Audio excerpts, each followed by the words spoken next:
She-Hulk by Dan Slott. Oh my. So I read John Byrne's She-Hulk last year. That was a lot of fun. Of course, they've been coming out with a ton of She-Hulk omnibuses and trades and stuff with the show coming out.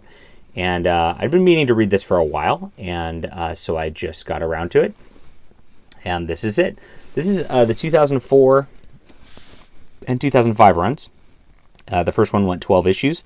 The second one has issues 1 through 21 and Marvel Western's Two Gun Kid, which you start to look at that and you're like, why is Two Guns Kid in this? And then you'll read it and you'll find out. Nice little green on the inside. Of course, Marvel's doing these art on the interior covers that is different than the dust jackets, which is really cool these days. So the omnibuses are super nice, as always. So, She-Hulk. Honestly, the TV show is not really so much based around the Byrne bit. Of course, the finale has a little Byrne bit in it, which is like a nod to it, if you've watched it. Spoilers. But for the most part, it actually really is similar to this. And so this is Jennifer Walters. And I'm not a huge fan of this art style. It's, I don't mind cartoony stuff, but like when it looks this kind of like wonky sort of proportions and things like that, it just doesn't sit right with me as a like superhero book. And this is unfortunately what this tries to do. Look at how round She-Hulk's face is. Kind of just odd. But She-Hulk's kind of uningratiated herself to the Avengers. She's kind of getting booted out because she parties too much, basically. And then she gets picked up by this like attorney firm where she goes to work there. Here's a robot, and he's just a weird blockhead robot. And there's a bunch of weird cast of characters in the attorney firm where she's working, and it's basically superhero attorney. So she deals with like super problems over the course of this. Sometimes they're villains, sometimes they're heroes. Sometimes the art, like I said, gets a little wonky. You see right here, there's not much detail in the face, and it just looks kind of odd. Like the colorist tried to fix it with like some shading, and it really didn't work out well. Same here. Look at this. The colorist tried to do something. It just looks funky. I don't like it. There's a guy who likes her at the firm. He's right here. He's just a lawyer, but she always goes back and like dates superheroes, like Man-Wolf over the course of this.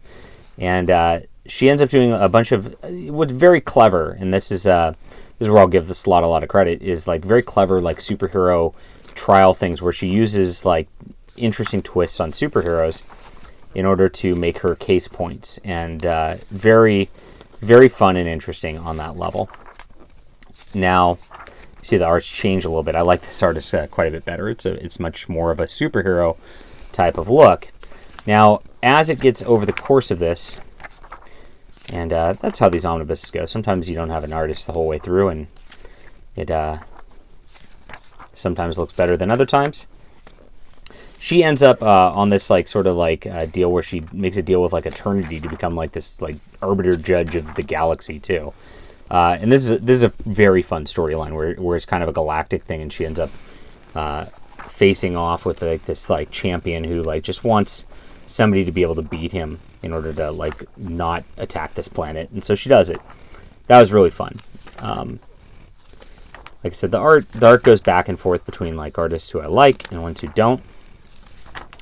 Eventually, like she realizes she like doesn't want to be She-Hulk though, and she wants to be Jennifer Walters. And so here's a bunch with Titania, who she's like a running joke in the first volume of it, and then the second volume, that kind of doesn't happen as much. So Doc Samson becomes her therapist, talking about this stuff, and she actually can't get her powers at the beginning of the next volume, and it gets into some crossover stuff. Here's the little Avengers Disassembled, and it does cross over into Civil War, so you get a few Civil War issues, and she actually deals with the legalities of Civil War. Like, okay, so how is the government going to enforce like superheroes like registering or not? Like, I mean, do they give out their home addresses? Does everybody know it? Because that doesn't seem very fair. And it gets pretty interesting on that level. Meanwhile, at her law firm, like the guy who runs the law firm's kind of shady, and there's something weird going on. You don't know what's going on. And there's a running gag throughout all of this that she slept with the Juggernaut. And she's like, no, I didn't. And we'll get to that a little bit at the end of this whole thing here. But a lot of little one-off stories, just like with like some legality things. Now, and I liked the legal element of it. I think that they were pretty fun. Like once it's in the middle of this volume, and up till it hits Civil War, I'd say it really hits its stride and was really enjoyable. Once it hits Civil War, it kind of goes off the track from what it was trying. Oh yeah, like, so she was dealing with a time situation, and Two Gun Kid got kicked out of time, so he can't go back legally because the time cops say so. That was pretty fun.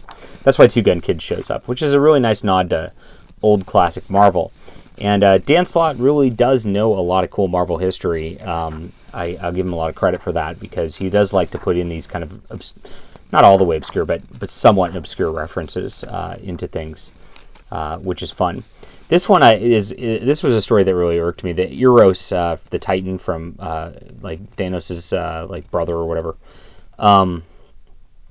Like it's like basically a date rape story. Like he uses his powers to like date rape people, and it's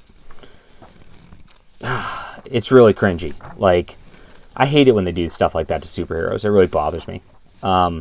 Turns out he forced She-Hulk and Man-Wolf to be in love, and so it's kind of a false relationship. This is where Civil War starts, and she has to deal with that.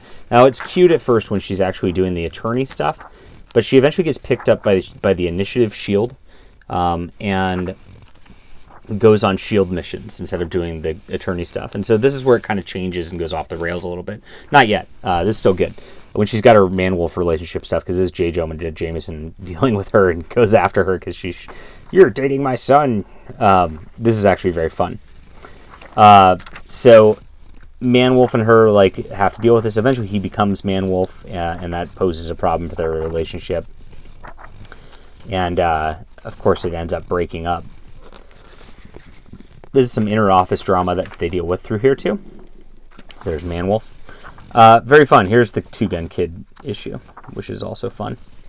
He fights a werewolf back in the day, which ties into the whole Man-Wolf thing in the present time. So it's actually a little neat one-off that really well done on that level. Look at this art. I just hate it. Oh my gosh. This happens.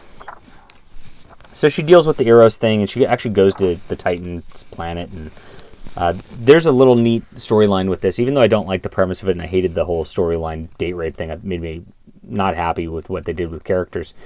They had a thing with Thanos in here, which was actually pretty clever. Again, like Slott, even if there's things I don't like he does a clever thing where it's like, okay, I see what you did there. A lot of the time. But then she starts going on Shield missions, and I just don't care. And this is totally not what she fights the Wendigo like with Wolverine, just like it's the original Hulk issue. I mean, that's kind of lame. Here it is. There's the art that I'm not in love with too. Some more. So the end of it, I was really just wanting this to get over. She sleeps with Iron Man, which I found kind of gross after all this. And then of course the leader, because we're doing the Hulk thing. Meh. Then it kind of wraps up in the last two issues. The last two issues, like, she finds out there's like clones from an alternate universe, and deals with that. She finds out that like, basically her boss was a robot spy, sent from a alien species who is wants to make sure that She-Hulk doesn't like basically docks their location in the galaxy. So it wraps up pretty good, and it does kind of reset things. And she meets a clone from an alternate galaxy or universe, and kind of reverts back to her normal self, and that's where it ends. So the art on this, most of it is not the best. I don't like this style whatsoever. It really, it wasn't wacky enough to like be funny, and it wasn't like super heroic enough to be like feel right for She-Hulk superheroing. The legal stuff was fun most of the time. Sometimes it wasn't though. Like, so it's kind of a mixed bag on that level. Once it got into the Shield stuff, really didn't enjoy it. It's okay. Is what ends up coming out of this. And so you're like, okay, well, there's parts I liked, there's parts I didn't like. It's a really long run, so that could happen. But at the end of the day, like there was a large chunks I like really wanted to skip over, and there were parts I were like, that's really clever and cool. So mixed bag all the way around. And because of that, I will give it a 7 out of 10, which is kind of my average rating. And I'll say that's about where I'll leave it. Leave a comment down below with what you think about this. Hit that like and subscribe button. We'll be back soon.